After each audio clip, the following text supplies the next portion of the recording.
Good morning, my dear students. Welcome to Political Science online class.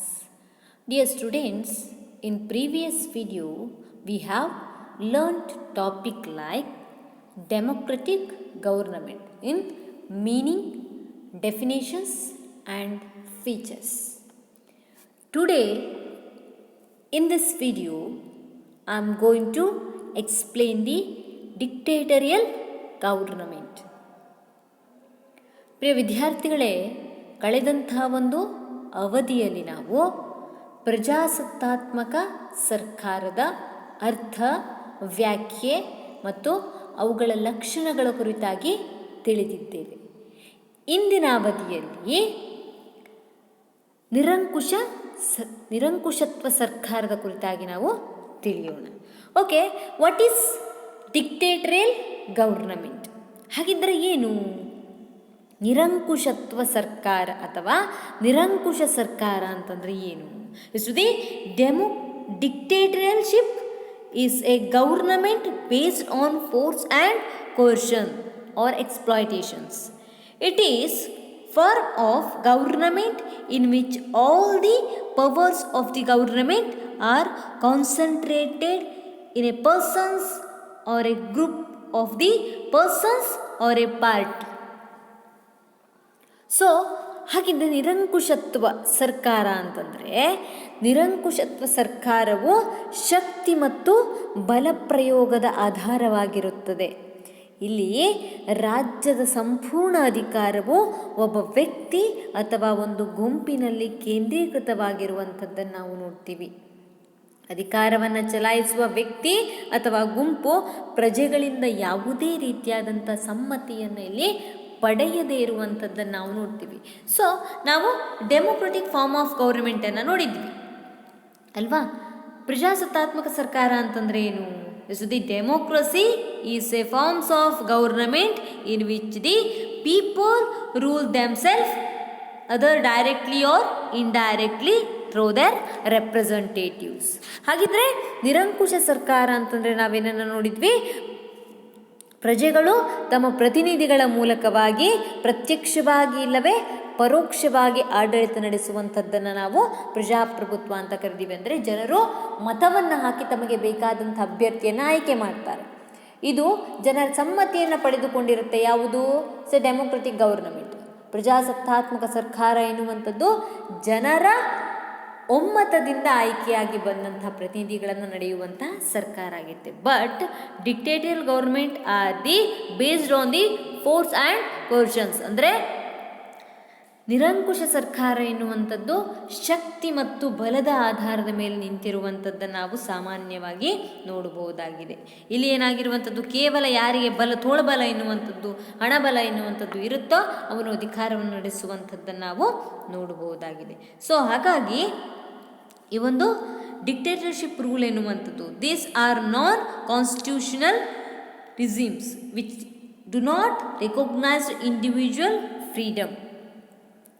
ನಿರಂಕುಶ ಸರ್ಕಾರ ಎನ್ನುವಂಥದ್ದು ನ್ಯಾಯಬದ್ಧ ರೀತಿಯಲ್ಲಿ ಚುನಾವಣೆಗಳ ಮೂಲಕ ಆಯ್ಕೆಯಾಗದೆ ತನ್ನ ತೋಳುಬಲ ಪ್ರಭಾವದಿಂದ ಅಥವಾ ಮಿಲಿಟರಿ ಶಕ್ತಿಯಿಂದ ಅಧಿಕಾರಕ್ಕೆ ಬಂದಿರುವಂಥದ್ದನ್ನು ನಾವು ನೋಡ್ತೀವಿ. ಬಲವಂತದಿಂದ ದೌರ್ಜನ್ಯದಿಂದ ಆಡಳಿತ ನಿರ್ವಹಿಸುವಂಥದ್ದು ಕಾಣ್ತೀವಿ. ಇಂತಹ ಒಂದು ಆಡಳಿತಗಾರರ ಪ್ರಜೆಗಳಿಗೆ ಬಲವಂತವಾಗಿ ವಿಧೇಯತೆಯನ್ನು ಪಡೆದುಕೊಳ್ತಾರೆ. ಇಲ್ಲಿ ನಿರಂಕುಶ ಸರ್ಕಾರ ಎಲ್ಲಿದೆಯೋ ಅಧಿಕಾರ the centralisations on the power on persons or a group.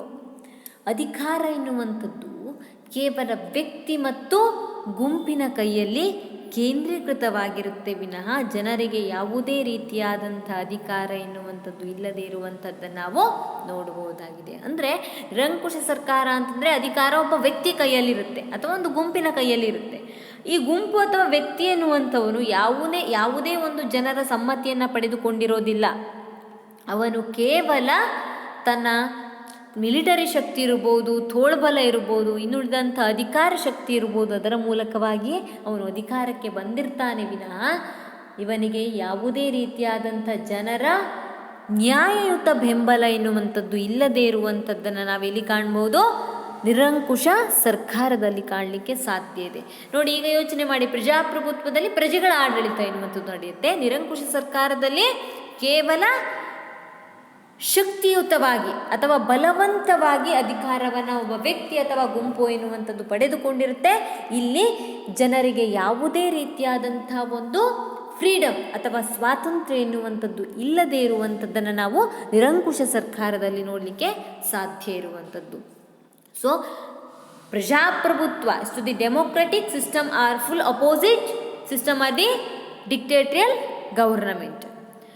ಪ್ರಜಾಪ್ರಭುತ್ವ ಸರ್ಕಾರಕ್ಕೆ ಸಂಪೂರ್ಣವಾದಂಥ ವಿರುದ್ಧವಾದಂಥ ತದ್ವಿರುದ್ಧವಾದಂಥ ವ್ಯವಸ್ಥೆ ಅಂತಂದರೆ ಇಲ್ಲಿ ನಿರಂಕುಶ ಸರ್ಕಾರ ಆಗಿರುವಂಥದ್ದನ್ನು ನಾವು ನೋಡ್ತೀವಿ. ಇಲ್ಲಿ ಜನರ ಅಭಿಪ್ರಾಯಕ್ಕೆ ಸ್ವಾತಂತ್ರ್ಯಕ್ಕೆ ಯಾವುದೇ ರೀತಿಯಾದಂತಹ ಪ್ರಾಮುಖ್ಯತೆ ಇಲ್ಲದೆ ಇರುವಂಥದ್ದನ್ನು ನಾವು ನೋಡಬಹುದಾಗಿದೆ. ಸೊ ಹಾಗಿದ್ರೆ ನೆಕ್ಸ್ಟ್ ಡೆಫಿನೇಷನ್ಸ್. ಹಾಗಿದ್ರೆ ವ್ಯಾಖ್ಯೆಗಳು ನೋಡಿ, ಈ ನಿರಂಕುಶ ಸರ್ಕಾರ ಎಂದರೇನು ಅನ್ನೋದರ ಕುರಿತಾಗಿ ಬಹಳಷ್ಟು ಜನರು ಅವರದೇ ಆದಂಥ ಒಂದು ವ್ಯಾಖ್ಯಾನವನ್ನು ತಿಳಿಸಿರುವಂಥದ್ದನ್ನು ನಾವು ನೋಡಬಹುದಾಗಿದೆ. ಇದರಲ್ಲಿ ಫಸ್ಟ್ ಒನ್ ಫೋರ್ಡ್ ಎನ್ನುವಂಥವ್ರು ಏನು ಹೇಳ್ತಾರೆ, the dictatorship is the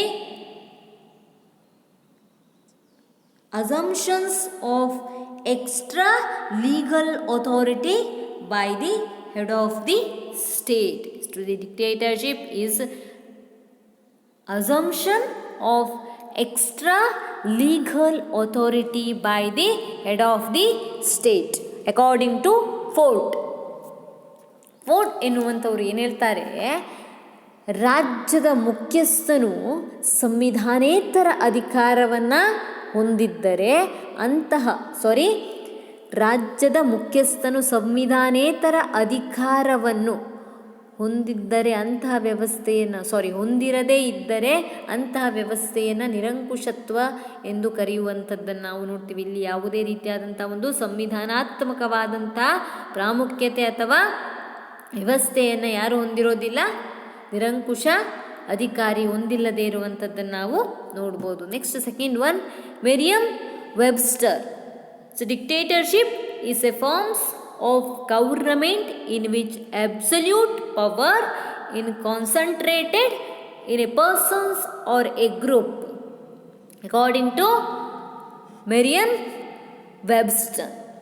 so Webster ಅವರು ಏನು ಹೇಳ್ತಾರೆ ಅಂದರೆ, ಸರ್ಕಾರದ ಅಂತಿಮ ಶ್ರೇಷ್ಠ ಅಧಿಕಾರವು ಒಬ್ಬ ವ್ಯಕ್ತಿ ಅಥವಾ ಗುಂಪಿನಲ್ಲಿ ಕೇಂದ್ರೀಕೃತವಾಗಿ ಇದ್ದರೆ ಅದನ್ನು ನಿರಂಕುಶತ್ವ ಸರ್ಕಾರ ಅಂತ ಕರೀತಾರೆ ಅಂತ ವೆಬ್ಸ್ಟರ್ಸ್ ಅವರು ಹೇಳಿರುವಂಥದ್ದನ್ನು ನಾವು ನೋಡ್ಬೋದು. ಅಂದರೆ ರಾಷ್ಟ್ರದ ಅಂತಿಮ ತೀರ್ಮಾನ, ಅಂತಿಮ ನಿರ್ಧಾರ ಎನ್ನುವಂಥದ್ದು ಒಬ್ಬ ವ್ಯಕ್ತಿ ಅಥವಾ ಒಬ್ಬ ಗುಂಪಿನ ಕೈಯಲ್ಲಿ ಕೇಂದ್ರೀಕೃತವಾಗಿರುತ್ತೆ. ಇಲ್ಲಿ ಜನರ ಅಭಿಪ್ರಾಯಗಳಿಗಿರ್ಬೋದು, ಜನರ ಸ್ವಾತಂತ್ರ್ಯಕ್ಕೆ ಇರ್ಬೋದು, ಯಾವುದೇ ರೀತಿಯಾದಂಥ ಮಾನ್ಯತೆ ಇಲ್ಲದೆ ಇರುವಂಥದ್ದು ನಿರಂಕುಶತ್ವ ಸರ್ಕಾರ ಇದೆ ಎನ್ನುವಂಥದ್ದನ್ನು ಇಲ್ಲಿ ವೆಬ್ಸ್ಟರ್ ಅವರು ಹೇಳಿರುವಂಥದ್ದನ್ನು ನಾವು ನೋಡಬಹುದಾಗಿದೆ. ಸೊ ನಿರಂಕುಶ ಸರ್ಕಾರ ಅಂತಂದರೆ ಏನು ಅಂದರೆ, ಕೇವಲ ಫೋರ್ಸ್ಫುಲಿ ಬಲವಂತದ ಮೂಲಕವಾಗಿ ಅಥವಾ ಬಲವಂತವಾಗಿ ಅಧಿಕಾರವನ್ನು ಕಿತ್ತುಕೊಳ್ಳುವಂಥದ್ದು. ಈಗ ನಾವಾಗೆ ಕೊಟ್ಟರೆ, ನಾವಾಗೆ ಎಲೆಕ್ಟ್ ಮಾಡಿದರೆ ಅದು ಪ್ರಜಾಪ್ರಭುತ್ವ ಆಗುತ್ತೆ. ಜನರಿಂದ ಆಯ್ಕೆಯಾದಂಥ ಸರ್ಕಾರ ಪ್ರಜಾಪ್ರಭುತ್ವ. ಆದರೆ ಜನರಿಂದ ಆಯ್ಕೆಯಾಗದೆ ಜನರನ್ನು ಹೆದರಿಸಿ ಬೆದರಿಸಿ ಅಧಿಕಾರಕ್ಕೆ ಬರ್ತಾರಲ್ವಾ, ಅದು ನಿರಂಕುಶತ್ವ ಸರ್ಕಾರ. ಇಲ್ಲಿ ಜನರಿಂದ ಆಯ್ಕೆಯಾದಂಥ ವ್ಯಕ್ತಿ ಅಥವಾ ವ್ಯಕ್ತಿಗಳ ಗುಂಪು ಎನ್ನುವಂಥದ್ದು ಇರೋದಿಲ್ಲ. ಅಲ್ಲಿ ಏನಿರುವಂಥದ್ದು ನಿರಂಕುಶ ಸರ್ಕಾರದಲ್ಲಿ ಕೇವಲ ಶಕ್ತಿ ಮತ್ತು ತೋಳ್ಬಲದ ಮೂಲಕವಾಗಿ ದೌರ್ಜನ್ಯದಿಂದ ವ್ಯಕ್ತಿ ಅಥವಾ ಒಂದು ವ್ಯಕ್ತಿಗಳ ಗುಂಪು ಎನ್ನುವಂಥದ್ದು ಅಧಿಕಾರವನ್ನು ಪಡೆದುಕೊಂಡಿದೆ ಅನ್ನೋದಕ್ಕಿಂತಲೂ ಕಿತ್ತುಕೊಂಡಿರುತ್ತೆ ಅನ್ನೋದು ಉತ್ತಮವಾದಂಥ ಒಂದು ಶಬ್ದ ಅಂತ ಹೇಳ್ಬೋದು. ಹಾಗಾಗಿ ನಿರಂಕುಶತ್ವ ಸರ್ಕಾರ ಅಂತಂದರೆ ಒಂದು ರೀತಿಯಾಗಿ ಕಿತ್ತುಕೊಳ್ಳುವಂಥದ್ದು, ಕಸಿದುಕೊಳ್ಳುವಂಥದ್ದು. ಅಧಿಕಾರವನ್ನು ಕಸಿದುಕೊಂಡು ಅವರೇ ನಿರಂಕುಶತ್ವರಾಗಿ, ಅವರೇ ಅತ್ಯಂತ ಶ್ರೇಷ್ಠ ಅಧಿಕಾರಿ ಎಂದು ಇಡೀ ಒಂದು ದೇಶವನ್ನು ನಡೆಸುವಂಥದ್ದನ್ನು ಇಲ್ಲಿ ನಿರಂಕುಶತ್ವ ಸರ್ಕಾರ ಅಂತ ನಾವು ಕರೆಯುವಂಥದ್ದನ್ನು ನಾವಿಲ್ಲಿ ನೋಡ್ಬೋದು. ಸೊ ಈ ಡೆಫಿನೇಷನ್ಸ್ ನೋಡಿದಾಗೂ ಸಹ ನಮಗೆ ಅದೇ ರೀತಿಯಾದಂಥ ಒಂದು ಅಭಿಪ್ರಾಯ ಮೂಡುವಂಥದ್ದನ್ನು ನಾವು ನೋಡ್ತೀವಿ. So is the dictatorship can be classified as A ancient and modern. Is a two classified into ancient dictatorship and modern dictatorship. So ನಾವು ನಿರಂಕುಶತ್ವ ಸರ್ಕಾರವನ್ನು ಎರಡು ರೀತಿಯಾಗಿ ವಿಭಾಗಗಳನ್ನು ಮಾಡಲಿಕ್ಕೆ ಸಾಧ್ಯ ಇದೆ.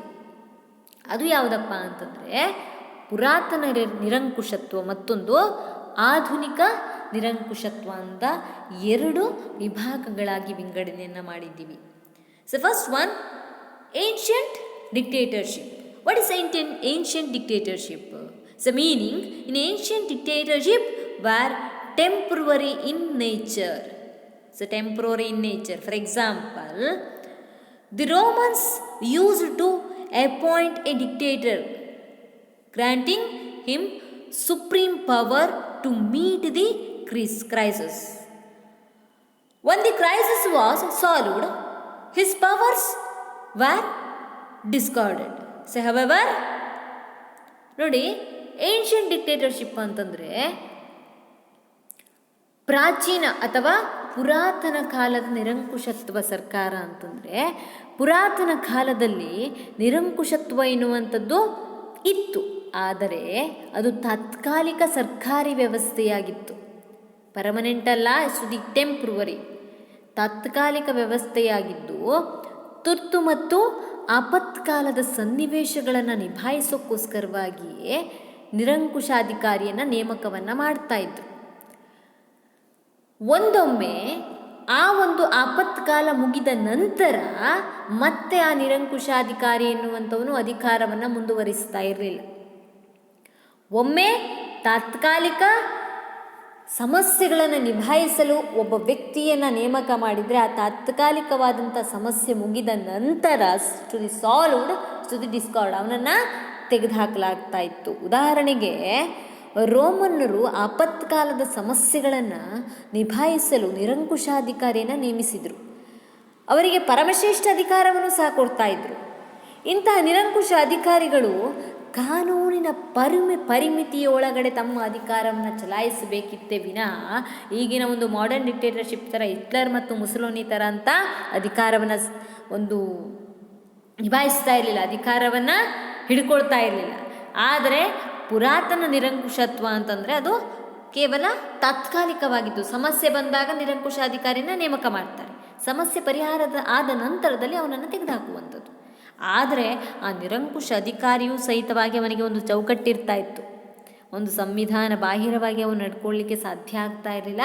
ಸಂವಿಧಾನದ ಚೌಕಟ್ಟಿನ ಒಳಗಡೆ ಅವು ತನ್ನ ಕೆಲಸವನ್ನು ಕಾರ್ಯವನ್ನು ನಿಭಾಯಿಸಬೇಕಾಗಿರುವಂಥದ್ದನ್ನು ನಾವು ನೋಡ್ಬೋದಾಗಿದೆ. ಸೊ ಇದು ancient dictatorship is a however is to the modern dictatorship.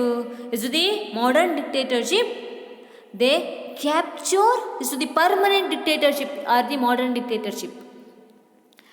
ಆಧುನಿಕ ನಿರಂಕುಶ ಪ್ರಭುತ್ವ ಅಂತಂದರೆ ಇದೊಂದು ಶಾಶ್ವತವಾದಂತಹ ಒಂದು ವ್ಯವಸ್ಥೆ ಆಗಿರುವಂಥದ್ದು ನಾವು ನೋಡ್ತೀವಿ. ಇಷ್ಟು the capture power has a result of revolutions or force and remain the powers as long as they are powerful.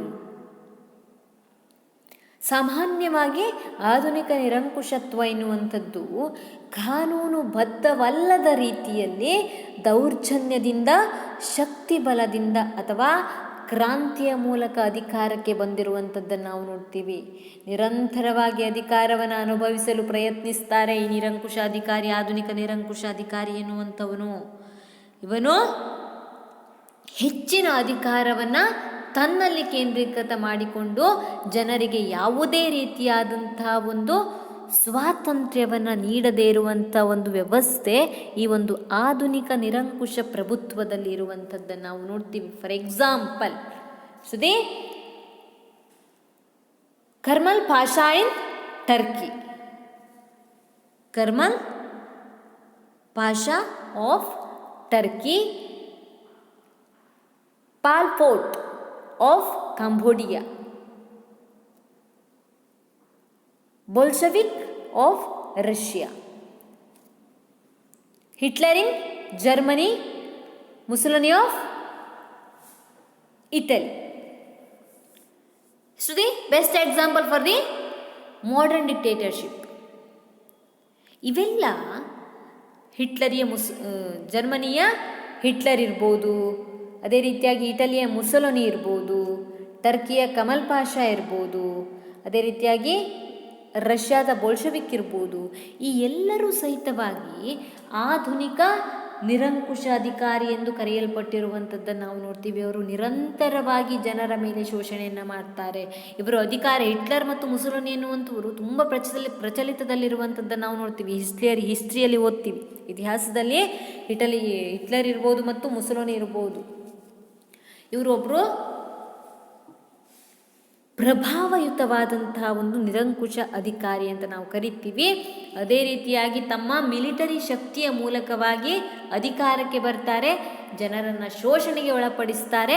ನಂತರ ತಮ್ಮ ಅಧಿಕಾರವನ್ನು ಕಳ್ಕೊಂಡು ಬಿಟ್ಟು, ಅಂದರೆ ಜನರಿಂದಾನೇ ಕಲ್ಲು ಹೊಡಿಸ್ಕೊಂಡು ಒಬ್ಬನು ಸತ್ತರೆ ಇನ್ನೊಬ್ಬನು ಹ್ಯಾಂಗ್ ಮಾಡಿಕೊಂಡು ಸುಸೈಡ್ ಮಾಡಿಕೊಂಡು ಸತ್ತಿರುವಂಥದ್ದನ್ನು ನಾವು ನೋಡ್ತೀವಿ. ಅಂದರೆ ತುಂಬಾ ಟಾರ್ಚರನ್ನು ಈ ಒಂದು ಆಧುನಿಕ ನಿರಂಕುಶ ಅಧಿಕಾರಿ ಎನ್ನುವಂಥವನು ಜನರಿಗೆ ನೀಡುವಂಥದ್ದನ್ನು ನಾವು ನೋಡ್ತೀವಿ. ಅದಕ್ಕೆ ಬೆಸ್ಟ್ ಎಕ್ಸಾಂಪಲ್ ಹಿಟ್ಲರ್ ಮತ್ತು ಮುಸೊಲಿನಿ ಆಗಿರುವಂಥದ್ದನ್ನು ನಾವು ನೋಡ್ತೀವಿ. ಹಾಗಾಗಿ ಆಧುನಿಕ ನಿರಂಕುಶ ಸರ್ಕಾರ ಎನ್ನುವಂಥದ್ದು ಒಂದು ಶಾಶ್ವತವಾದಂಥ ವ್ಯವಸ್ಥೆ ಆಗಿರುವಂಥದ್ದನ್ನು ನಾವು ನೋಡ್ತೀವಿ.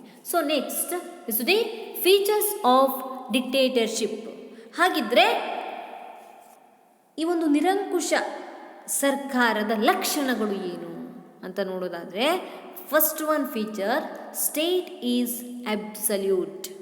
State is absolute. ರಾಜ್ಯವು ಪರಮೋನ್ನತವಾಗಿರುವಂಥದ್ದು. As a dictators are opponents of democracy. They are glorifies the state and declare it all powerful.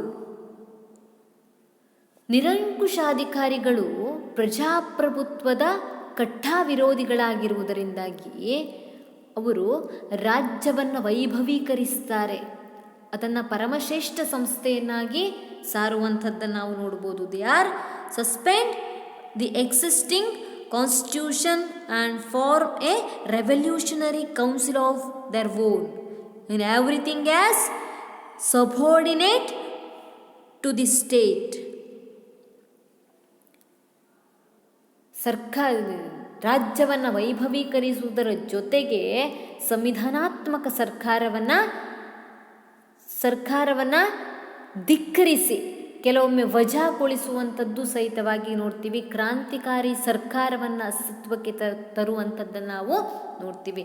ಇದ್ದಂಥ ಸಂವಿಧಾನಾತ್ಮಕ ಸರ್ಕಾರವನ್ನು ತೆಗೆದುಹಾಕ್ತಾರೆ, ಜೊತೆಗೆ ಕ್ರಾಂತಿಕಾರಿಯುತವಾದಂಥ ವ್ಯವಸ್ಥೆಯನ್ನು ಜಾರಿಗೆ ತರುವಂಥದ್ದನ್ನು ನಾವು ನೋಡ್ತೀವಿ. ಹಿಟ್ಲರ್ ಮತ್ತು ಮುಸೊಲಿನಿ ಎನ್ನುವಂಥವ್ರು ಏನಿದ್ದಾರೆ, ಇವರು ನಿರಂಕುಶಾಧಿಕಾರಿ ಅಂತ ನಾವು ಕರಿತೀವಿ. ಜರ್ಮನಿ ಮತ್ತು ಇಟಲಿಯಲ್ಲಿ ಇವರು ಏನಿದ್ದಾರೆ ಇದ್ದರು, ಇವರು ಯಾವ ರೀತಿಯಾಗಿ ಜನರನ್ನು ಸೆಳೀತಾ ಇದ್ರಪ್ಪ ಅಂತಂದರೆ, ರಾಜ್ಯವನ್ನು ವೈಭವೀಕರಿಸ್ತಾರೆ. ರಾಜ್ಯ ಎನ್ನುವಂಥದ್ದು ನಾವು ಮಾಡಿಕೊಂಡಿದ್ದಲ್ಲ, ರಾಜ್ಯ ಎನ್ನುವಂಥದ್ದು ಒಂದು ಸರ್ವಶ್ರೇಷ್ಠವಾದಂಥ ಸಂಸ್ಥೆ. ಅದಕ್ಕೋಸ್ಕರ ನಾವು ಪ್ರಾಣತ್ಯಾಗ ಮಾಡಲಿಕ್ಕೂ ಸಹ ರೆಡಿ ಇರಬೇಕು ಎನ್ನುವಂಥದ್ದನ್ನು ಇಲ್ಲಿ ಜನರ ಮನಸ್ಸಿನಲ್ಲಿ ಬಿಂಬಿಸುವುದರ ಜೊತೆಗೆ ನಾವು ಇರುವಂಥದ್ದು ರಾಜ್ಯಕ್ಕಾಗಿ ಎನ್ನುವಂಥದ್ದನ್ನು ಪ್ರತಿಬಿಂಬಿಸ್ತಾರೆ. ಅವರಲ್ಲಿ ಕ್ರಾಂತಿಕಾರಿ ಮನೋಭಾವನೆಯನ್ನು ಬಿಂಬಿಸ್ತಾರೆ. ನಮ್ಮ ರಾಜ್ಯವನ್ನು ನಾವು ವಿಸ್ತರಣೆ ಮಾಡಿಕೊಳ್ಬೇಕು ಅಂತಂದರೆ ಕ್ರಾಂತಿಕಾರಿ ಮನೋಭಾವನೆಯನ್ನು ಬೆಳೆಸ್ಕೊಳ್ಬೇಕು. ಇತರ ರಾಷ್ಟ್ರ ಅಥವಾ ಇತರ ರಾಜ್ಯ ಎನ್ನುವಂಥದ್ದು ಕನಿಷ್ಠ, ನಮ್ಮ ರಾಜ್ಯ ಎನ್ನುವಂಥದ್ದು ಸರ್ವಶ್ರೇಷ್ಠ ಎನ್ನುವಂಥ ಒಂದು ಮನಸ್ಥಿತಿ, ಕ್ರಾಂತಿಕಾರಿ ಮನಸ್ಥಿತಿಯನ್ನು ಜನರಲ್ಲಿ ಬಿಂಬಿಸ್ತಾರೆ. ರಾಜ್ಯವೇ ಸರ್ವಶ್ರೇಷ್ಠ ಎನ್ನುವಂಥದ್ದನ್ನು ಜನರಿಗೆ ಬಿಂಬಿಸ್ತಾರೆ. ಇದರಿಂದಾಗಿ ಜನರಲ್ಲಿ ಕ್ರಾಂತಿಕಾರಿ ಮನೋಭಾವನೆಯನ್ನು ಮೂಡಿಸುವಂಥ ಕೆಲಸವನ್ನು ನಿರಂಕುಶ ಸರ್ಕಾರ ಎನ್ನುವಂಥದ್ದು ಮಾಡುವಂಥದ್ದನ್ನೇ ಇಲ್ಲಿ ನಾವು ನೋಡ್ತೀವಿ. ಸೊ ಹಾಗಾಗಿ ನಿರಂಕುಶ ಸರ್ಕಾರ ಎಲ್ಲಿದೆಯೋ ಅಲ್ಲಿ ರಾಜ್ಯದ ಸರ್ವಶ್ರೇಷ್ಠತೆಯನ್ನು ನಾವು ನೋಡ್ತೀವಿ ವಿನಃ ಸಂವಿಧಾನದ ಸರ್ವಶ್ರೇಷ್ಠತೆ ಎನ್ನುವಂಥದ್ದು ಅಲ್ಲಿ ಇಲ್ಲದೇ ಇರುವಂಥದ್ದನ್ನು ನಾವು ಕಾಣ್ತೀವಿ. Next, no distinctions between the state and government. ಇಲ್ಲಿ ಏನಾಗಿರುವಂಥದ್ದು ರಾಜ್ಯ ಮತ್ತು ಸರ್ಕಾರದ ನಡುವೆ ಯಾವುದೇ ರೀತಿಯಾದಂಥ ವ್ಯತ್ಯಾಸಗಳನ್ನು ಇಲ್ಲಿ ನೀಡದೇ ಇರುವಂಥದ್ದನ್ನು ನಾವಿಲ್ಲಿ ನೋಡಬಹುದಾಗಿದೆ. ಅಂದರೆ ಒಂದು ರೀತಿಯಾದಂಥ ರಾಜ್ಯದ ವೈಭವೀಕರಣವನ್ನು ಮಾಡ್ತಾರೆ. ರಾಜ್ಯ ಮತ್ತು ಸರ್ಕಾರ ಅಂದರೆ ಬೇರೆ ಅಲ್ಲ, ಅದೆರಡೂ ಸಹ ಒಂದೇ ಎನ್ನುವಂಥದ್ದನ್ನು ಇಲ್ಲಿ ಹೇಳಿರುವಂಥದ್ದನ್ನು ನಾವು ನೋಡ್ತೀವಿ. ಶ್ರುತಿ dictators do not distinction between the state and government. The state is all inclusive and all pervasive. ಅಂದರೆ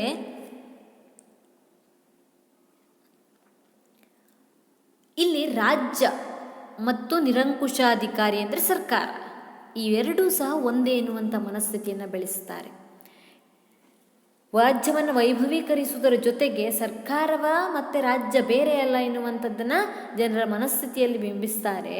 ಈ ರೀತಿಯಾದಂಥ ಒಂದು ನಿರಂಕುಶ ಸರ್ಕಾರ ಪದ್ಧತಿಯಲ್ಲಿ ರಾಜ್ಯವು ವ್ಯಕ್ತಿಯ ಕಲ್ಯಾಣವನ್ನು ಸಾಧಿಸುವ ಸಾಧನವಾಗಿರದೆ ಬದಲಾಗಿ ವ್ಯಕ್ತಿಯು ಸರ್ವ ಹಿತಾಸಕ್ತಿಗಳನ್ನು ರಾಜ್ಯಕ್ಕೆ ಅಧೀನವಾಗಿರಿಸಬೇಕು.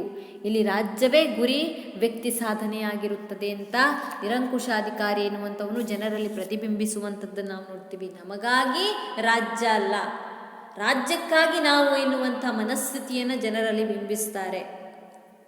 ಸರ್ಕಾರ ರಾಜ್ಯ ಬೇರೆ ಅಲ್ಲ. ಇಲ್ಲಿ ನಿರಂಕುಶಾಧಿಕಾರಿಯೇ ರಾಜ್ಯ, ನಿರಂಕುಶಾಧಿಕಾರಿಯೇ ಸರ್ಕಾರ. ಈ ನಿರಂಕುಶಾಧಿಕಾರಿ ಇಂಡೈರೆಕ್ಟ್ ಆಗಿ ಅವನು ಏನು ಹೇಳ್ತಾನೆ, ಅಧಿಕಾರಿಯ ಪರವಾಗಿ ಜೀವ ಕೊಡಲಿಕ್ಕೂ ಸಹ ರಾಜ್ಯದ ಜನರು ಎನ್ನುವಂಥದ್ದು ರೆಡಿ ಇರಬೇಕಾಗತ್ತೆ. ಆ ಜನರು ಎನ್ನುವಂಥವ್ರು ನಿರಂಕುಶ ಅಧಿಕಾರಿಯಕ್ಕೋಸ್ಕರನೇ ಬದುಕಬೇಕು ಅಂತ ಇಲ್ಲಿ ಹೇಳಿರುವಂಥದ್ದನ್ನು ನಾವು ನೋಡ್ತೀವಿ. ಇಲ್ಲಿ ರಾಜ್ಯ ಮತ್ತು ಸರ್ಕಾರಕ್ಕೆ ಯಾವುದೇ ರೀತಿಯಾದಂಥ ವ್ಯತ್ಯಾಸವನ್ನು ಇವರು ತೋರೋದಿಲ್ಲ. ರಾಜ್ಯದ ವೈಭವೀಕರಿಸ್ತಾರೆ.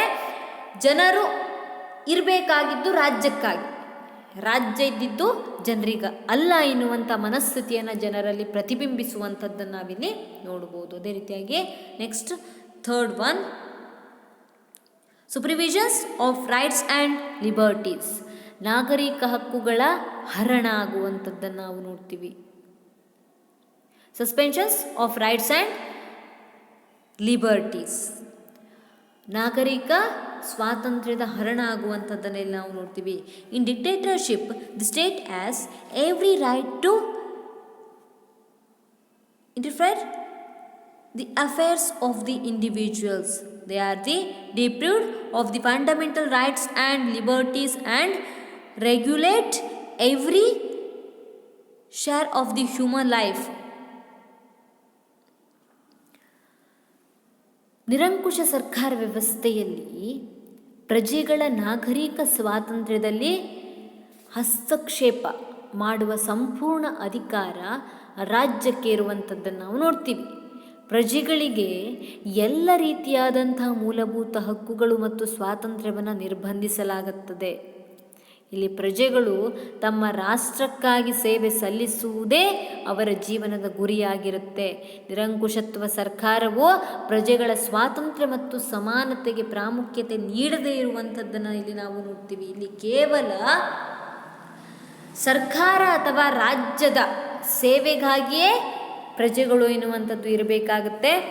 ನೋಡಿ ಪ್ರಜಾಪ್ರಭುತ್ವದಲ್ಲಿ to the provide to the fundamental rights and liberties, ಜನರಿಗೆ ಮೂಲಭೂತ ಹಕ್ಕುಗಳು ಮತ್ತು ಸ್ವಾತಂತ್ರ್ಯವನ್ನು ಪ್ರಜಾಪ್ರಭುತ್ವ ವ್ಯವಸ್ಥೆಯಲ್ಲಿ ಕೊಡಲಾಗುತ್ತೆ.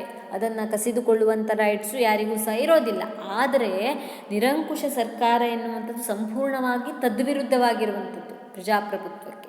ಈ ಒಂದು ನಿರಂಕುಶ ಸರ್ಕಾರ ಇರುವಲ್ಲಿ ಪ್ರಜೆಗಳಿಗೆ ಹಕ್ಕು ಮತ್ತು ಸ್ವಾತಂತ್ರ್ಯ ಎನ್ನುವಂಥದ್ದು ಇರೋದಿಲ್ಲ. ಅದನ್ನು ಕಸಿದುಕೊಳ್ಳುವಂಥ ಅಧಿಕಾರ ಎನ್ನುವಂಥದ್ದು ರಾಜ್ಯಕ್ಕೆ ಇರುತ್ತೆ. ರಾಜ್ಯ ಅಂತಂದರೆ ಯಾರಾಗಿರ್ತಾರೆ? ಇಲ್ಲಿ ನಿರಂಕುಶಾಧಿಕಾರಿಯಾಗಿರ್ತಾನೆ. ಹಾಗಾಗಿ ನಿರಂಕುಶಾಧಿಕಾರಿ ಸರ್ವಾಧಿಕಾರಿಯಾಗಿರ್ತಾನೆ. ಈ ಒಂದು ನಿರಂಕುಶಾಧಿಕಾರಿ ಎನ್ನುವಂಥವನು ಜನರ ಸ್ವಾತಂತ್ರ್ಯ ಹರಣವನ್ನು, ಹಕ್ಕುಗಳ ಹರಣವನ್ನು ಮಾಡುವಂಥ ಸಂದರ್ಭಗಳೇ ಹೆಚ್ಚಾಗಿರುತ್ತೆ. ಕೇವಲ ರಾಜ್ಯಕ್ಕಾಗಿಯೇ ಜನರಿರಬೇಕು, ಅವರ ಗುರಿ ಕೇವಲ ರಾಜ್ಯದ ಸೇವೆ ಮಾಡುವಂಥದ್ದು ಉದ್ದೇಶ ವಿನಃ ಮತ್ಯಾವುದೂ ಅಲ್ಲ. ನಿರಂಕುಶಾಧಿಕಾರಿ ಇಲ್ಲಿ ಹೆಚ್ಚಿನ ಪ್ರಾಮುಖ್ಯತೆಯನ್ನು ಪಡ್ಕೊಂಡ್ಬಿಟ್ಟು ಅವನಿಗಾಗಿಯೇ ಜನರು ಬದುಕಬೇಕು ಅಂತ ಇಲ್ಲಿ ವ್ಯವಸ್ಥೆಗಳಿರುವಂಥದ್ದನ್ನು ನಾವು ನೋಡ್ತೀವಿ. ಹಾಗಾಗಿ ನಿರಂಕುಶ ಸರ್ಕಾರ ಇರುವಲ್ಲಿ ಜನರಿಗೆ ಹಕ್ಕು ಮತ್ತು ಸ್ವಾತಂತ್ರ್ಯಗಳು ಎನ್ನುವಂಥದ್ದು ಇಲ್ಲದೇ ಇರುವಂಥದ್ದನ್ನು ನಾವು ನೋಡ್ತೀವಿ. Next, force and fear. Force and fear, ಬಲ ಮತ್ತು ಬೆದರಿಕೆ ಎನ್ನುವಂಥದ್ದು. Force and fear R the foundations of dictatorship. It is the liberty and equality and fraternity are the foundations of democratic system, democratic government. But force and fears are the foundations of the dictatorship. ನೋಡಿ, ಪ್ರಜಾಪ್ರಭುತ್ವ ವ್ಯವಸ್ಥೆಯಲ್ಲಿ ಸ್ವಾತಂತ್ರ್ಯ, ಸಮಾನತೆ ಮತ್ತು ಭ್ರಾತೃತ್ವ ಎನ್ನುವಂಥದ್ದು ಪ್ರಜಾಪ್ರಭುತ್ವ ವ್ಯವಸ್ಥೆಯ ಮೂಲ ತಳಹದಿಯಾಗಿರುವಂಥದ್ದನ್ನು ನಾವು ನೋಡಿದ್ವಿ. ಆದರೆ ನಿರಂಕುಶ ಸರ್ಕಾರದಲ್ಲಿ ಬಲ ಮತ್ತು ಬೆದರಿಕೆ ಎನ್ನುವಂಥದ್ದು ನಿರಂಕುಶ ಸರ್ಕಾರದ ತಳಹದಿ ಅಥವಾ ಮೂಲಾಧಾರವಾಗಿರುವಂಥದ್ದನ್ನು ನಾವು ನೋಡ್ಬೋದು. They consider force as the stabilising basis of the state. The dictator adapts coerce in or exploitations in measures in suppress in oppositions and became the stronger. ನಿರಂಕುಶ ಸರ್ಕಾರದಲ್ಲಿ ರಾಜ್ಯದಲ್ಲಿ ತಮ್ಮ ಮಿಲಿಟರಿ ಸೈನ್ಯ ಬಲದಿಂದ ಬಲವಂತವಾಗಿ ಅಸ್ತಿತ್ವದಲ್ಲಿರುವಂಥ ಸರ್ಕಾರವನ್ನು ಅಸ್ಥಿರಗೊಳಿಸಿ ಅಧಿಕಾರವನ್ನು ಕಿತ್ತುಕೊಳ್ಳುವಂಥದ್ದನ್ನು ನಾವು ನೋಡ್ಬೋದು. ನಿರಂಕುಶಾಧಿಕಾರಿಗಳು ತಮ್ಮ ವಿರೋಧಿಗಳನ್ನು ಮತ್ತು ತಮ್ಮನ್ನು ಟೀಕಿಸುವವರನ್ನು ಬಲವಂತವಾಗಿ ಹತ್ತಿಕ್ಕಿ ತಾವು ಪ್ರಬಲರಾಗುತ್ತಾರೆ. ನಿರಂಕುಶ ಸರ್ಕಾರ ಇರುವಲ್ಲಿ ರೈಟ್ ಟು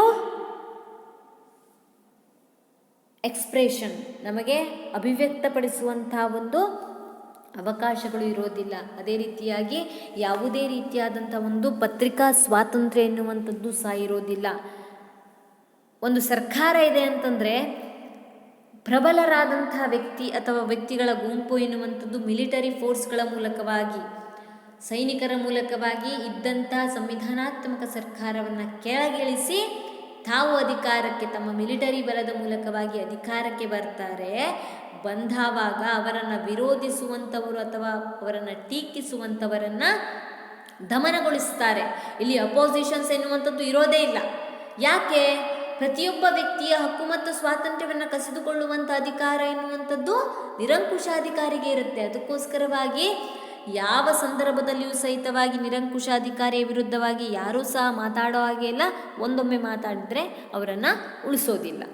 ಇದು ನಿರಂಕುಶಾಧಿಕಾರಿಯ ಪಾಲಿಸಿ ಆಗಿರುವಂಥದ್ದನ್ನು ನಾವು ನೋಡ್ಬೋದು. ಹಾಗಾಗಿ ನಿರಂಕುಶ ಸರ್ಕಾರ ಎನ್ನುವಂಥದ್ದು ಎಲ್ಲಿರುತ್ತೋ ಅಲ್ಲಿ ಬಲ ಮತ್ತು ಬೆದರಿಕೆ, ಜನರು ಹೆದರ್ಕೊಂಡೇ ಬದುಕಬೇಕು, ಭಯಪಡ್ತಾ ಬದುಕಬೇಕು. ಯಾರಿಗೆ? ನಿರಂಕುಶಾಧಿಕಾರಿಗೆ ಹೆದರಬೇಕು.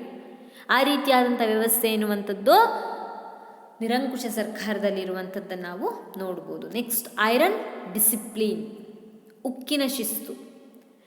ಕೆಲವೊಮ್ಮೆ ಐರನ್ ಡಿಸಿಪ್ಲಿನ್ ಕೆಲವೊಂದು ಪ್ರದೇಶದಲ್ಲಿ ಅಥವಾ ಕೆಲವೊಂದು ಸಿಚುವೇಶನಲ್ಲಿ ಇದ್ದರೆ ಒಳ್ಳೆಯದು. ಆದರೆ ಇದು ಡಿಫ್ರೆಂಟ್ ಆದಂಥ ಐರನ್ ಡಿಸಿಪ್ಲಿನ್, ಉಕ್ಕಿನ ಶಿಸ್ತು ಯಾವ ರೀತಿಯಾಗಿ ಇರುವಂಥದ್ದು ಇಷ್ಟು the iron discipline by the bringing about strict discipline in all ಲಿಟ್ಸ್ ಆಫ್ ದಿ ಲೈಫ್.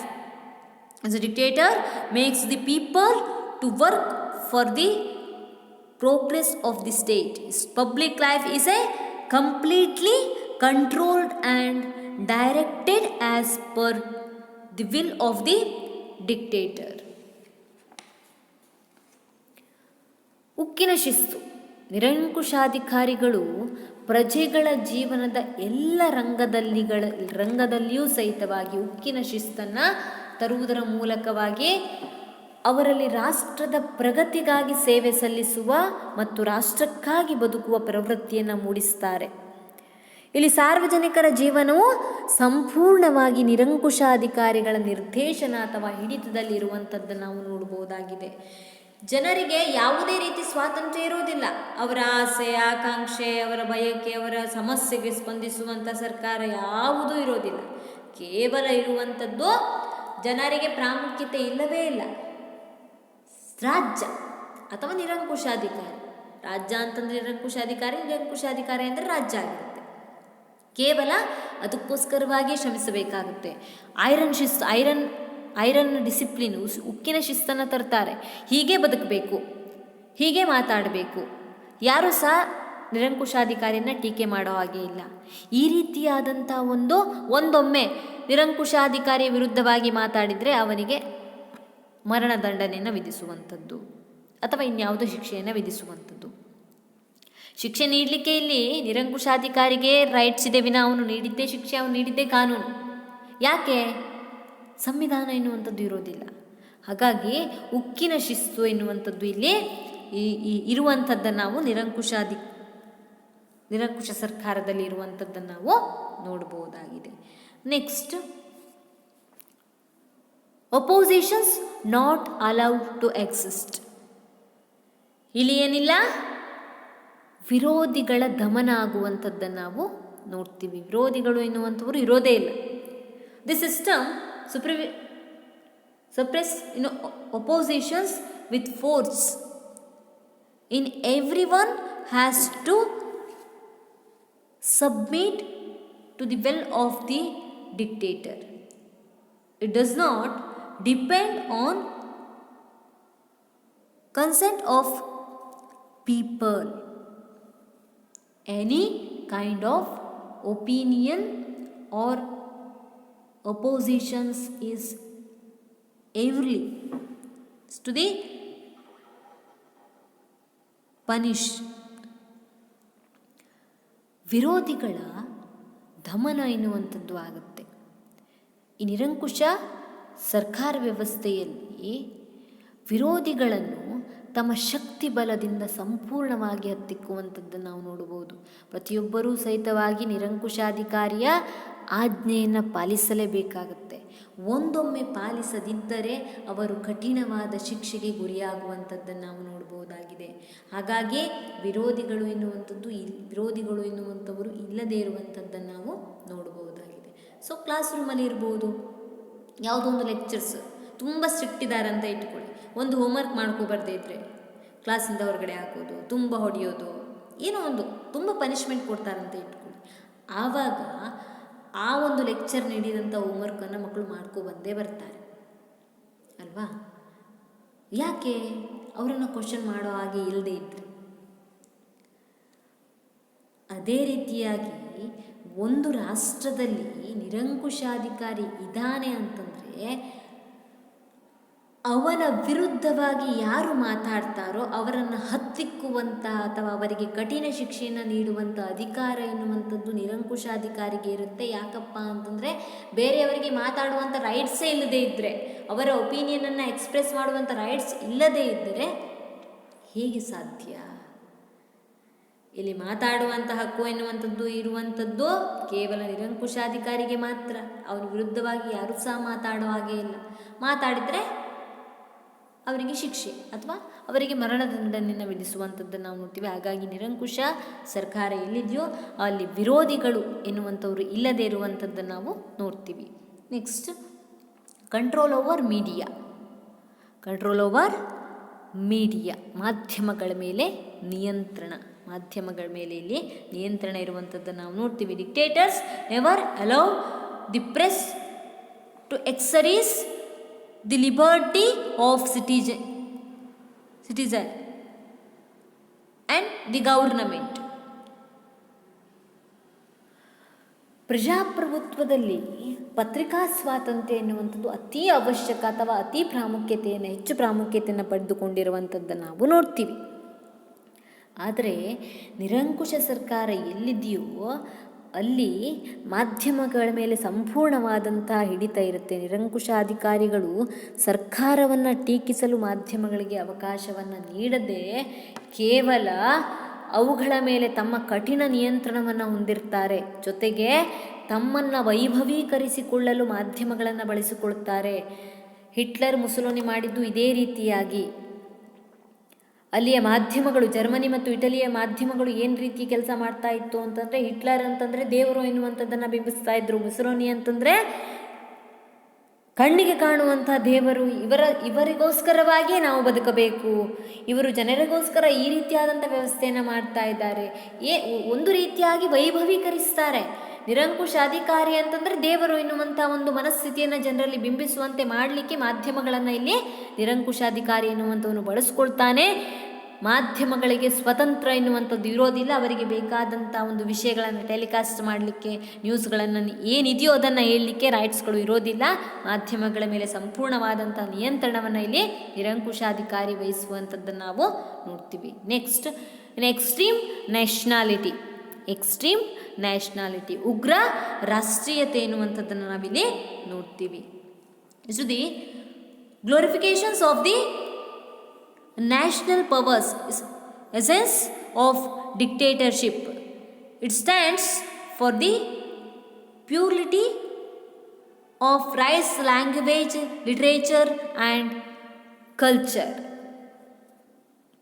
ಉಗ್ರ ರಾಷ್ಟ್ರೀಯತೆಯನ್ನು ಪ್ರಜೆಗಳಲ್ಲಿ ಪ್ರಚೋದಿಸುವಂಥದ್ದನ್ನು ನಾವು ನೋಡ್ತೀವಿ. ನಿರಂಕುಶತ್ವದ ಅಗತ್ಯಾಂಶಗಳು ಅಂತ ನಾವು ಈ ಒಂದು ಉಗ್ರ ರಾಷ್ಟ್ರೀಯತೆಯನ್ನು ಕರಿತೀವಿ. ರಾಷ್ಟ್ರದ ಪ್ರಜೆಗಳಲ್ಲಿ ತಮ್ಮ ಜನಾಂಗದ ಶ್ರೇಷ್ಠತೆ, ಸಂಸ್ಕೃತಿಯ ವೈಭವೀಕರಣ ಇರ್ಬೋದು, ಭಾಷಾ ಮತ್ತು ಸಾಹಿತ್ಯದ ಪ್ರೇಮ ಮುಂತಾದವುಗಳ ಬಗ್ಗೆ ಅಭಿಪ್ರಾಯಗಳನ್ನು ಮೂಡಿಸಿ ಬೇರೆ ದೇಶಗಳ ಬಗ್ಗೆ ಅಭಿಮಾನವನ್ನು ಮೂಡಿಸ್ತಾರೆ. ಆದರೆ ಬೇರೆ ದೇಶಗಳು ಅಥವಾ ಬೇರೆ ಜನಾಂಗ ಇರ್ಬೋದು, ಬೇರೆ ಸಂಸ್ಕೃತಿಯ ಬಗ್ಗೆ ದ್ವೇಷ ಮನೋಭಾವನೆಯನ್ನು ಬೆಳೆಸುವಂಥ ಕೆಲಸವನ್ನು ಇಲ್ಲಿ ನಿರಂಕುಶ ಸರ್ಕಾರ ಎನ್ನುವಂಥದ್ದು ಮಾಡುತ್ತೆ. ನಿರಂಕುಶತ್ವವು ಆರ್ಥಿಕ ಸ್ವಾವಲಂಬನೆಯ ಬಗ್ಗೆ ಹೆಚ್ಚು ನಂಬಿಕೆ ಇಟ್ಟಿರುವಂಥದ್ದನ್ನು ನಾವು ನೋಡಬಹುದಾಗಿದೆ. ಈಗ ನಾವು ನಮ್ಮದೇ ಆದಂಥ ಧರ್ಮ, ಜಾತಿ, ಜನಾಂಗ, ದೇಶ, ರಾಷ್ಟ್ರ ಎಲ್ಲವನ್ನು ಹೊಂದಿದ್ದೇವೆ ಅಲ್ವಾ. ನಮಗೆ ನಮ್ಮ ದೇಶದ ಮೇಲೆ ಪ್ರೀತಿ ಇದೆ, ನಮಗೆ ನಮ್ಮ ಧರ್ಮದ ಮೇಲೆ ಪ್ರೀತಿ ಇದೆ, ನಮಗೆ ನಮ್ಮ ಜನಾಂಗದ ಮೇಲೆ ಪ್ರೀತಿ ಇದೆ. ಆದರೆ ಬೇರೆ ಜನಾಂಗ, ಬೇರೆ ಸಂಸ್ಕೃತಿ, ಬೇರೆ ಸಾಹಿತ್ಯ, ಬೇರೆ ದೇಶ, ಈ ರೀತಿಯಾದಂತಹ ಒಂದು ದ್ವೇಷ ಭಾವನೆ ಎನ್ನುವಂಥದ್ದು ನಮ್ಮಲ್ಲಿ ಇಲ್ಲ. ಆದರೆ ನಿರಂಕುಶ ಸರ್ಕಾರ ಎಲ್ಲಿದೆಯೋ ಅಲ್ಲಿ ನಿರಂಕುಶಾಧಿಕಾರಿ ಎನ್ನುವಂಥವನು ತನ್ನ ದೇಶವನ್ನು ವೈಭವೀಕರಿಸುವುದರ ಜೊತೆಗೆ ಇತರ ದೇಶ, ಜನಾಂಗ, ಸಂಸ್ಕೃತಿಯ ಮೇಲೆ ದ್ವೇಷ ಭಾವನೆ ಉಂಟಾಗುವಂತೆ ಮಾಡುವಂಥದ್ದನ್ನು ನಾವು ನೋಡ್ತೀವಿ. ಯಾಕಪ್ಪ ಅಂತಂದರೆ ಅವರಿಗೆ ನಮ್ಮ ದೇಶದ ಮೇಲೆ ಅಭಿಮಾನ ಬರಬೇಕು. ನಿರಂಕುಶಾಧಿಕಾರಿಯ ಪರವಾಗಿ ಅವನು ಏನು ಮಾಡಲಿಕ್ಕೂ ಸಹ ರೆಡಿ ಇರಬೇಕಾಗತ್ತೆ. ಅದಕ್ಕೋಸ್ಕರ ಆ ರೀತಿಯಾದಂಥ ಮನೋಭಾವನೆಯನ್ನು ಇಲ್ಲಿ ಬೆಳೆಸುವಂಥದ್ದನ್ನು, ಒಂದು ಉಗ್ರಗಾಮಿ, ನಮ್ಮ ದೇಶ ಎನ್ನುವಂಥ ಪ್ರೀತಿ ಇರೋದು ಸಹಜ. ಆದರೆ ಬೇರೆ ದ್ವೇಷದ ಮೇಲೆ ದ್ವೇಷ ಇರೋದಿದೆಯಲ್ಲ, ಅದು ಉಗ್ರ ರಾಷ್ಟ್ರೀಯತೆಯನ್ನು ಬೆಳೆಸುವಂಥದ್ದನ್ನು ನಾವು ನೋಡ್ತೀವಿ. ಅದನ್ನು ನಿರಂಕುಶ ಸರ್ಕಾರ ಇರುವಲ್ಲಿ ನಿರಂಕುಶ ಅಧಿಕಾರಿಯು ಜನರಲ್ಲಿ ಪ್ರತಿಬಿಂಬಿಸುವಂಥದ್ದನ್ನು ನಾವು ನೋಡ್ತೀವಿ. ಇಷ್ಟುದೇ hostile to internationalism, last one, ವಿಶ್ವ ಶಾಂತಿಗೆ ಮಾರಕ ಆಗಿರುವಂಥದ್ದನ್ನು ನಾವು ನೋಡ್ತೀವಿ. It is opposed to international peace and security. So ವಿಶ್ವಶಾಂತಿಗೆ ಮಾರಕವಾಗಿರುವಂಥದ್ದನ್ನು ನಾವು ನೋಡ್ಬೋದು. ನಿರಂಕುಶತ್ವವು ಅಂತಾರಾಷ್ಟ್ರೀಯ ಶಾಂತಿಗೆ ಸದಾ ವಿರೋಧಿಯನ್ನು ವ್ಯಕ್ತಪಡಿಸುವಂಥದ್ದನ್ನು ನಾವು ನೋಡ್ತೀವಿ. ರಾಷ್ಟ್ರದ ಪ್ರಜೆಗಳಲ್ಲಿ ಆಕ್ರಮಣಕಾರಿ ಮನೋಭಾವನೆಯನ್ನು ಮೂಡಿಸುತ್ತೆ. ರಾಷ್ಟ್ರಗಳ ನಡುವೆ ಉತ್ತಮ ಬಾಂಧವ್ಯವನ್ನು ಪ್ರೋತ್ಸಾಹಿಸುವುದಿಲ್ಲ.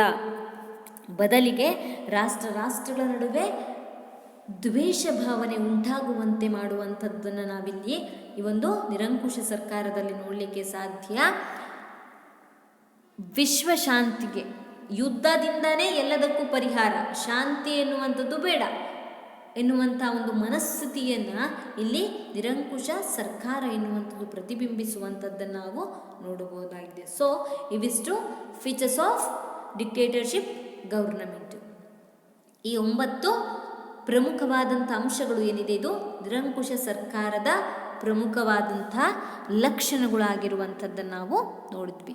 ಸೊ ಇಂದಿನ ಒಂದು ಅವಧಿಯಲ್ಲಿ ನಾವೇನು ತಿಳ್ಕೊಂಡ್ವಿ, so the meaning, definitions, classifications and features of dictatorial government.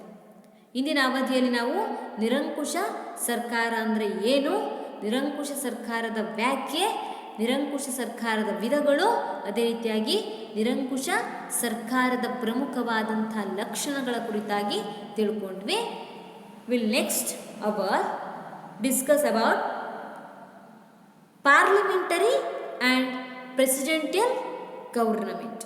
ಮುಂದಿನ ಅವಧಿಯಲ್ಲಿ ನಾವು ಸಂಸದೀಯ ಸರ್ಕಾರ ಮತ್ತು ಅಧ್ಯಕ್ಷೀಯ ಮಾದರಿಯ ಸರ್ಕಾರ ವ್ಯವಸ್ಥೆ ಕುರಿತಾಗಿ ತಿಳಿಯೋಣ. Thank you.